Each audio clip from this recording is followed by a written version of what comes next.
야고보하고 그 바울하고 이렇게 비교를 해보면 야고보는 예루살렘을 떠난 적이 없는 사람이에요. 예수님의 동생이었고요.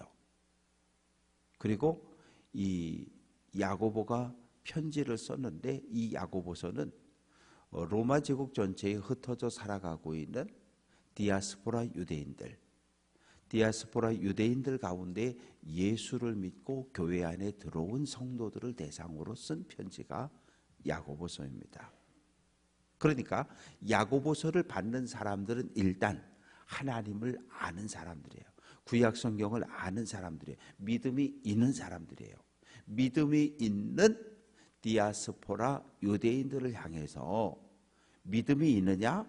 믿음을 보이라는 거예요. 뭘로? 행함을 통해서. 그래서 신약 성경 가운데 마태복음과 야고보서는 믿음이 있느냐? 행함을 보이라는 거예요. 그러니까 믿음이 없는 초신자들에게 행함을 보이라 그런 얘기가 아니고 이미 믿음이 있는, 왜? 마태복음도 유대인에게 예수가 그리스도다, 예수가 메시아라고 하는 것을 알려주려고 쓴 책이거든요. 그러니까 마태복음을 받는 성도들, 읽는 성도들은 이미 유대교인이었고 구약 성경을 다 아는 사람들이에요. 믿음이 있는 사람들이에요. 그러나 사도 바울의 편지는 달라요. 사도 바울은 이미 구약 성경을 알고 있고 하나님을 믿는 유대교인들에게 복음을 전한 게 아니라 이방인들 초신자들에게 복음을 전한 거거든요. 그러니까 복음이 뭔지도 모르고 하나님이 누군지도 모르고 모세도 모르고 구약 성경도 모르고 아무것도 모르는 사람들에게 예수를 믿으라고 그렇게 전했던 사람이 예수를 믿으면 하나님의 아들이 된다, 거룩한 백성이 된다, 이것을 전하려고 애쓴 사람이 바울이었고 바울의 편지는 모두가 초신자를 대상으로 쓰여진 편지들입니다. 오늘 14절부터 26절까지 말씀은 믿음이 있냐? 믿음을 행함으로 드러내라는 거예요. 그런데 문제는 이방 땅, 즉 로마 제국에 살아가고 있는 사람들은 모두가 헬라 철학이에요. 이원론이라고요. 육체와 영혼을 구분하는, 육체는 악하고 영혼은 선하다고 생각하는. 그런데 야고보, 예수님의 제자였던 야고보는 헬라 철학이 아니라 히브리적 철학으로 무장되어진 사람이에요.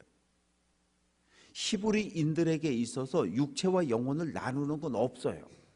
어떻게 나눕니까? 육체와 영혼은 나누어지는 게 아니라 이거 하나인 거예요. 한 몸인 거예요. 하나. 그래서 목숨을 다하고 힘을 다하고 뜻을 다하고 의지를 다하고 내 하나님을 사랑하라. 그 말은 죽도록 충성하라는 거예요. 하나님이 내 인생의 왕이시니까, 창조주이니까 내 생명을 다 바쳐 하나님께 충성하라는 것이 구약의 가르침입니다.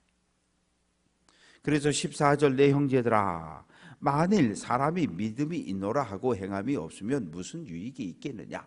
이 헬라 세계에서는 믿음은 무엇이냐? 이 머리로 하는 게 믿음인 거예요. 가서 전도를 합니다. 하나님은 창조주이십니다.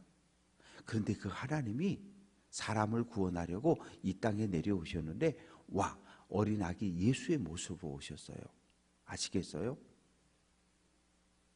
그 예수님이 3년 동안 공생의 사역을 하시고 그리고 십자가에 못 박혀 죽임당하셨어요. 아시겠어요? 그 예수님이 십자가에 못 박혀 죽으신 이유는 선생님 때문이고 저 때문에, 선생님의 죄와 저의 죄를 대신 해결하라고 예수님이 십자가에 죽으셨어요. 이해가 되세요? 그러면 믿음이 있다고 인정을 해주는 거, 구원 받았다고 인정을 해주는 거예요. 이게 헬라 철학에서의 믿음, 구원관이었어요. 그런데 시부리적 사고에서는 이건 말도 안 되는 거예요. 하나님은 왕이라는 거예요. 내 인생의 왕이라는 거예요. 나는 하나님의 백성, 하나님의 종이라는 거예요. 그러면 하나님의 백성이 하나님 앞에 할 수 있는 최대의 실천은 무엇입니까? 내 존재 전체를 하나님께 드리는 거예요.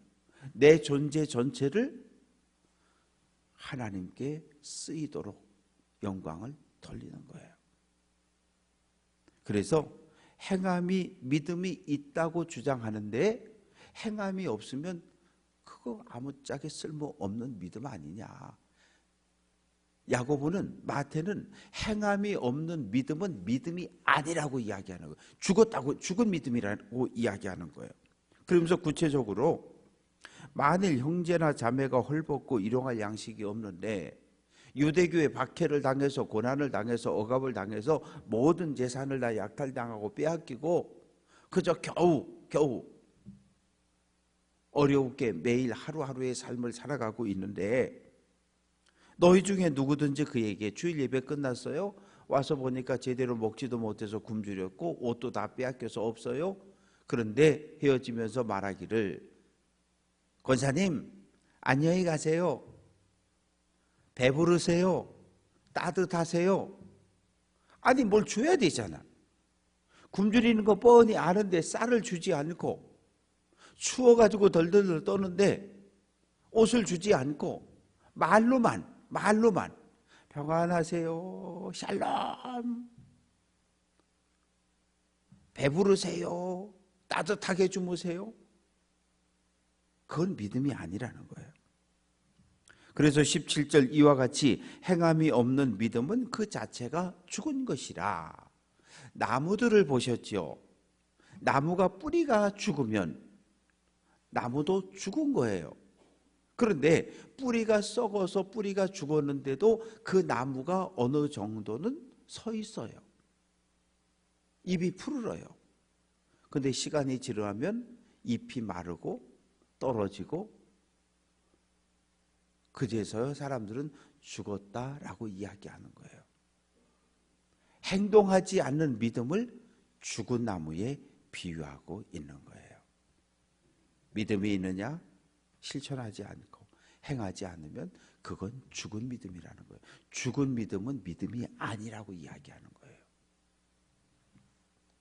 어떤 사람이 말하기를 너는 믿음이 있고 나는 행함이 있으니 행함이 없는 내 믿음을 내게 보이라. 행함이 없는 믿음은 보일 방법이 없어요. 왜? 그건 머리로만 아는 지식이거든요. 하나님을 잘 알아요. 창조주, 구원자, 전능자, 살아계신 분, 그걸로 끝이에요. 머리로만 신앙생활하는 거죠. 머리로만. 나는 행함이 있으니 행함이 없는 내 믿음을 내게 보이라. 나는 행함으로 내 믿음을 내게 보여주겠다. 믿음과 행함은 쪼갤 수가 없어요. 동전의 양면과 같아서 같이 가는 거예요. 그래서 19절 말씀, 내가 하나님은 한 분이신 줄을 믿느냐? 잘하는 돌다 귀신들도 믿고 떠느니라. 예수님이 마태복음 6장에 보면 가라다 지방 배를 타고 건너가셨어요. 그런데 무덤 사이에 있던 귀신 들린 사람이 막 뛰어옵니다. 그래서 예수님께 이야기하는 거예요. 하나님의 아들 예수여, 여기 왜 왔냐는 거예요. 나는 당신이 하나님의 아들인 거 안다는 거예요. 누가? 귀신이. 신약 성경에 등장하는 수많은 귀신 들린 사람들의 공통점은 무엇입니까? 예수를 하나님의 아들로 고백하고 있어요. 예수가 하나님의 아들인 거 안다는 거예요. 뭘로? 지식으로 안다는 거예요. 우리만 예수가 하나님의 아들인 것을 알고 고백하는 것이 아니라 귀신들도 예수가 하나님의 아들인 것을 알고 고백한다는 거예요. 그러면 아니 뭐 귀신도 아는 뭐 하나님의 아들 예수? 그거 아는 게 뭐 그렇게 자랑인 거예요. 귀신도 아는데. 귀신과 우리의 차이는 무엇이에요? 귀신은 예수님과 관계 맺는 것을 거부하는 존재예요. 나와 당신이 무슨 상관이 있습니까?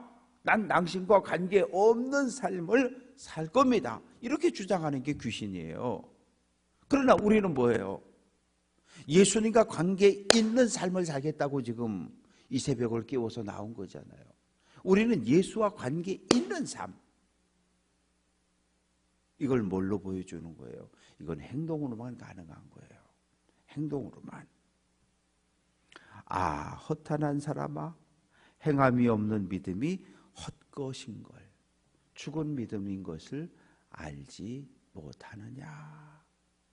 그러면서 아브라함의 이야기와 기생 라합의 이야기를 합니다. 21절 말씀 보면 어느 날 아브라함이 하나님의 음성을 들어요. 아브라함아, 이 하나님, 내 아들 있지? 이삭. 네. 내가 내게 지시하는 산에 가서 번제로 내게 드려라. 이때 이삭의 나이가 17살쯤 됐다 그래요. 17살쯤 됐는데 이삭이라고 하는 이 아들은 아브라함도 사라도 하나님의 선물인 걸 알아요. 왜냐하면 성경을 보면 사라의 나이가 90이었고 그리고 생리가 끊어졌다 그랬거든요. 생리가 끊어졌다는 얘기는 아이를 가질 수 없는 몸이 되었다는 얘기예요. 그런데 하나님이 선물로 주신 거거든요. 똑같아요. 자녀는 하나님이 우리에게 주신 기업, 선물들이에요. 선물들. 자녀는 선물이에요. 물질, 이것도 하나님이 주시는 선물이에요. 건강, 이것도 하나님이 우리에게 주시는 선물이에요. 하나님의 선물과 하나님을 구별할 수 있어야 돼요. 선물을 주시는 하나님, 우리가 그 하나님을 믿고 믿음 생활하는 거지, 하나님이 우리에게 주신 선물, 건강, 물질, 자녀, 이거 보고 신앙생활하는 거 아니거든요. 하나님은 우리에게 주셔요. 아브라함이 뭐예요? 욥이 뭐라고 고백합니까? 주신 자도 하나님, 가져가신 자도 하나님, 복을 주신 분도 하나님, 복을 거두어 가시고 화를 우리에게 주신 분도 하나님이라는 거예요. 그러니까 우리의 눈은 언제나 선물에 관심이 있어요. 자녀들, 물질, 건강. 우리는 눈에 보이는 이런 것들에 관심을 갖는데 하나님은 우리에게 요구하신 게 뭐냐면 야야야, 선물 가지고 선물에 마음 빼앗기지 말고 선물을 주시는 하나님, 나를 믿으라는 거거든요. 욥은 끝까지 눈에 보이는 선물이 아니라 선물을 허락하신 하나님을 바라보고 의지했던 사람이 욥이에요. 아브라함도 동일한 믿음을 가졌던 사람이에요. 이삭은 하나님이 주신 선물이에요. 하나님이 안 주시면 있을 수 없는 아들이 이삭이에요. 근데 그 하나님이, 아들을 선물로 내게 보내신 그 하나님이 선물 내놓으라는 거예요. 내가 너에게 선물 줬잖아. 그 선물 다시 회수하겠다는 거예요. 그러면 여긴 우리의 결단이 필요한 거예요. 이 하나님 한 번 줬으면 그만이지, 뺏어가는 법이 어디 있어요? 이거 절대 못 줘요. 절대 못 줘요. 이럴 수도 있어요. 그런데 아브라함은 알았어, 하나님이 줬으니까, 하나님이 달래니까 돌려드릴게요. 그것이 어디에서 나타난 거예요? 행함으로 나타난 거예요. 하나님을 믿는 믿음, 아들을 선물로 주신 그 하나님이 선물 도로 내놓으라 그러니까 알았어요, 하나님. 어차피 이 아들 하나님의 선물이었으니까 하나님이 내놓으라니까 다시 드릴게요. 그리고 모리아 산에 가서 아들을 잡아 죽이려고 하잖아요. 이건 행동이에요. 하나님을 향한 믿음이 행동, 순종으로 드러난 거예요. 그래서 하나님이 아브라함아 멈춰, 내가 나를 믿는 줄을 내가 확인했다는 거거든요. 그래서 이삭이 아니라 하나님이 준비하신 산양으로 번제를 올려드립니다. 그래서 22절 말씀 보면 믿음이 그의 행함과 함께 일하고 행함으로 믿음이 온전하게 되었다. 믿음과 행동은 하나인 거예요. 결코 나눌 수 없어요. 그런데 헬라 철학에서는 믿음과 행함을 구별하는 거거든요. 지적인. 아시겠죠? 아시겠죠? 아이고 아무개 자매님 오늘 구원 받으셨습니다. 이거거든요. 그런데 야고보 사도는 그거 아니라는 거예요. 믿음이 있느냐? 하나님의 말씀에 순종을 통해서 믿음을 보이라는 거예요. 그래서 23절 말씀 보면 성경에 이른 바 창세기 15장 16절을 그대로 인용하고 있어요. 아브라함이 하나님을 믿으니 이를 의로 여기셨다. 하나님이 이삭을 번제로 드리려고 했던 그 순종 행동을 보시고 아브라함을 믿음의 사람으로 의롭다고 인정해 주셨다. 그러면서 그는 하나님의 벗이라 친구라는 이야기인데 이것은 어디에서 인용해 왔냐 하면 창세기 18장 17절에서 인용해 왔어요. 어떤 내용입니까? 어느 날 아브라함이 이렇게 집 밖에 내다보고 있는데 세 사람의 찾아오자 손님이 찾아왔잖아요. 뛰어가 가지고 집으로 모시고 발 닦여드리고 우유 드리고 그리고 음식을 송아지 잡아서 접대를 하잖아요. 그런데 그 세 사람 중에 두 사람은 천사였고 한 사람은 하나님이었던 거예요. 하나님께서 아브라함에게 내가 왜 왔는지 알려주시는 거잖아요. 소돔과 고모라의 죄악이 관영 꽉 차서 내가 지금 확인하고 왔다. 확인하고 심판하려고 한다. 알려주셨어요. 하나님이 아브라함을 친구로 대해 주셨다는 거예요. 그래서 24절 말씀 보면 이로 보건대 사람이 행함으로 의롭다 하심을 받고 믿음으로만은 아니다. 믿음이 있다는 것을 행함으로 보이라는 거예요. 믿음이 있다는 것을 전도하는 것으로 보이라는 거예요. 믿음이 있다는 것을 봉사로 보여주라는 거예요. 믿음이 있다는 것을 사랑의 행위로 보여주라는 거거든요. 믿음이 있다고 이야기하는데 전도하는데 안 나오고 기도하는 자리도 안 나오고 봉사하는 자리도 안 나오고 그럼 그 믿음은 뭐예요? 머리로만 가지고 있는 믿음이거든요. 머리로. 그런데 오늘 야고보 사도는 그건 죽은 믿음이라는 거예요. 죽은 믿음에서는 싹이 나지 않고 꽃이 피지 않고 열매가 맺혀질 수 없다는 거예요. 그런데 그냥 나는 믿음이 좋아. 나는 90점. 이것을 가지고 야고보는 어리석은 사람이라고 책망하고 있습니다. 또 25절 말씀 보면 두 번째 예를 드는데 기생 라합이 사자들을 접대하여 다른 길로 나가게 할 때에 행함으로 의롭다 하심을 받은 것이 아니냐.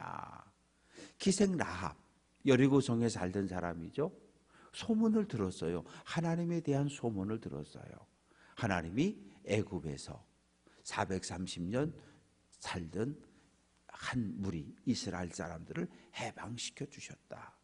그 무리가 지금 가나안 땅으로 오는데 이 가나안 땅은 아브라함과 이삭과 야곱에게 약속되어진 그 땅이라는 거예요. 그걸 기생 라합은 받아들인 거예요.